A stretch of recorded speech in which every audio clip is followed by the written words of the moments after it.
And hello everyone, it's me, Operon. Today I decided to make a video about top 5 Hearts of Iron 4 mods in December/January. So I've seen there a lot of mods in the workshop coming out in the last month. I've really enjoyed it.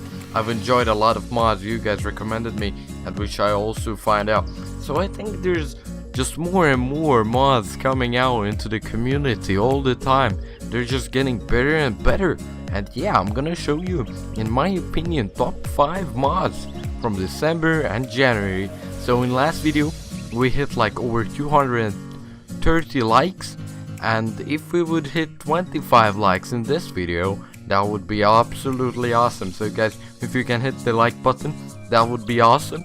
And yeah, thank you all for all the support on these kind of videos. So yeah, I think I'm gonna continue making them, and let's jump into the video. So number 5 spot, we have a new mod called Operation Overhaul. So this mod adds new flags, new leaders for countries like France and Japan, new spirits for many countries, and new things to the laws and government and to the recruitment area. You can change here like healthy lose, you can just change so many things in the recruitment right now.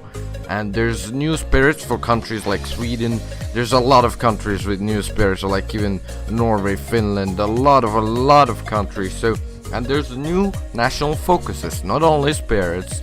There's new national focuses for countries like Czechoslovakia, Sweden, and the Russian Civil War, if it's gonna happen because of the events in the Soviet Union. So there's a lot of different things in this mod, but in my opinion, the most interesting thing is the research. So this mod extends the research until 1964.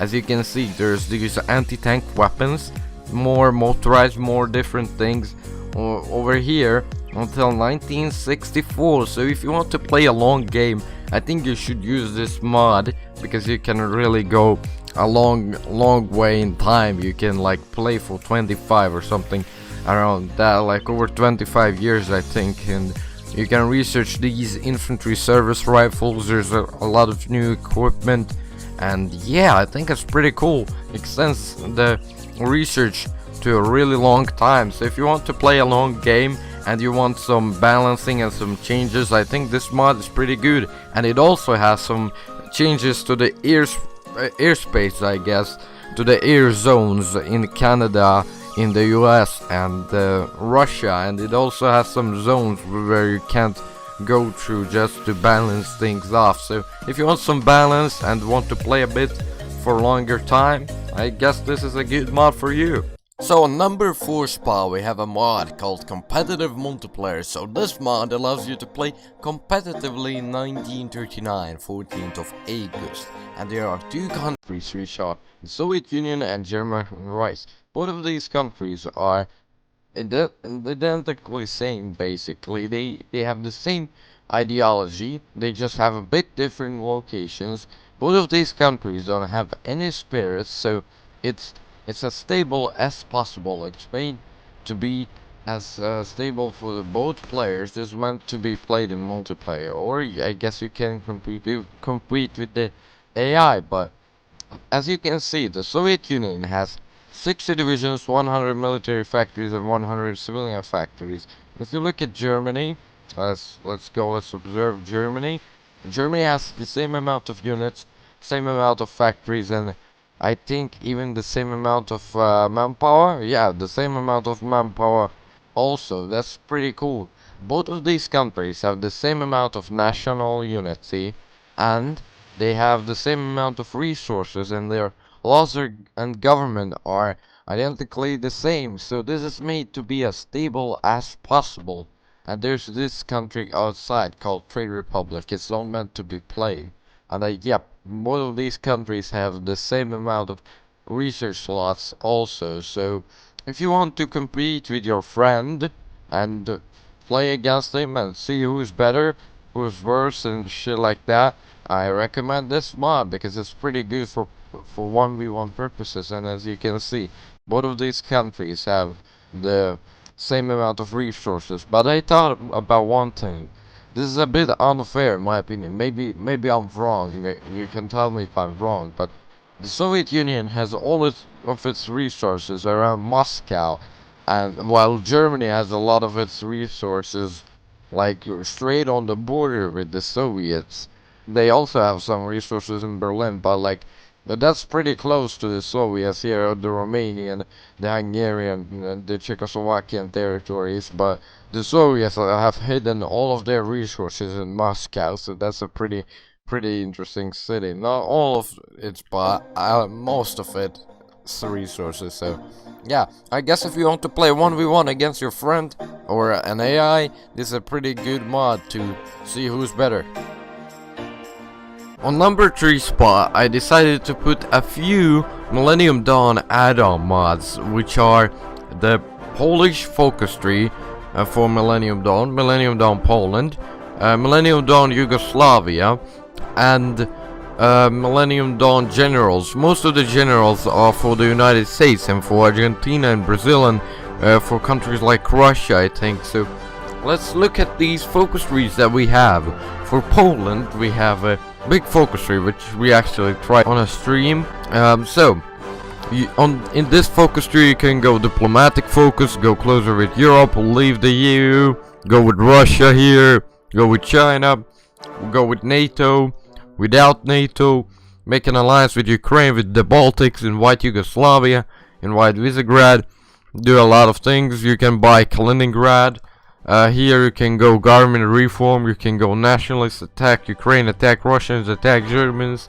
You can go communist over here, influence communism. It's pretty big focus tree for Poland, Millennium Dawn Poland. So a lot of work have been done over here in the Polish focus tree. And then there's the Yugoslavian focus tree, which allows you to do some military help, get some economic help for friends, and here you can get some military, some industry, some army done here. Here you can prepare for war, create some units, get some claims for some of your neighboring countries and try to unite Yugoslavia.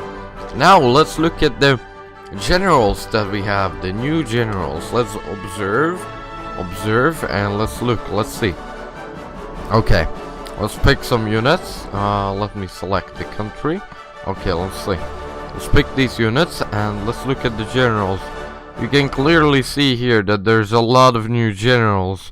There's like a shitload of new generals for the US and many other countries. So yeah, 3 mods over here. Remember that all the mods will be in the description of this video. And on number 2 spot, we have the Modern Day 4 mod. So this is a new Modern Day mod basically, which adds a lot of different ideologies, a lot of new focuses, and some different style of events. So it's pretty similar to the normal Modern Day, but it has a lot of other changes, like you can get even 100% national unit. Look, in the there's national statistics, there's government budget, there's defense companies, there's so many things. This is a very good mod, but it's unfinished. I think like only the United States have a focus tree right now. But yeah, you can go over here, make America great again, cabinet picks and man of his word, and do whatever you want here. But I think this is one of the greatest mods I have seen in like the past 3 months probably, because there haven't been such great mods as this, but it's unfinished. It looks very good and very promising. It could even beat the normal Modern Day maybe in a few months if they continue working on it. Just look at this texture, look at everything. You can see all the cities perfectly, you can see these nice portraits, you can read what's the background of which leader, what's their ideology. As you can see, here's the background of Putin, intelligence officer from KGB, and you can look at Merkel's background, scientist. You can read. It's pretty interesting. Adds a lot of interest to the Modern Day, and yeah, I guess it's a pretty good mod if they continue developing it. I played it. It's super glitchy. It's super glitchy still, but maybe they'll continue making it and it will be a proper good mod. So number 1 spot, we have a mod called Antebellum. So this mod is an alternative history mod, which is basically based on the Japanese and the Russian war. So the Russia-Japanese war, which made the Russian Empire collapse in this scenario. It really didn't ever happen because it's alternative history, but as you can see, the Russian state is a puppet of Japan, and Japanese empire has grown into Russia. And here you can see Soviet Republic, which is led by Leon Trotsky. So this is kind of a Cold War between Japan and the Soviet Republic. And Japan has a pretty cool focus tree that I've looked at. It can attack a lot of countries and do some alliances. The Soviets can try to take these Russians back from the Russian state, and that's not the only thing. I was also surprised seeing like Germany have a focus tree, and some other countries have focus trees. Like, not only even though the mod is based about Japan and the Russians and the Soviets, it's also based on other countries, because other countries have focus trees also. And as you can see, there's a civil war in the United States between the American states and the United States of America. So it's pretty interesting mod in my opinion. It's well done. So there's no glitches like at all, and it's pretty interesting to see Ukraine here owning Rostov, Krasnodar, and some land, and being pretty powerful at this point. So yeah, I guess this is a pretty cool mod if you want to test some alternative history. Syria is here, pretty strong also. And yeah, I guess this is the mod, this is the list. So thank you all for watching. These were the top 5 mods in my opinion, in random order. Top 5 mods from December and the start of January. So thank you everyone for watching. I appreciate it. Don't forget to like the video if you liked it. Don't forget to subscribe, and tell me if you want to see more of these top mods, and you can tell me your favorite mods, or you can recommend me what should I do next. And yeah guys, don't forget to join our Discord, don't forget to like the video, and I'll see you later guys. Thank you all for watching, and bye bye.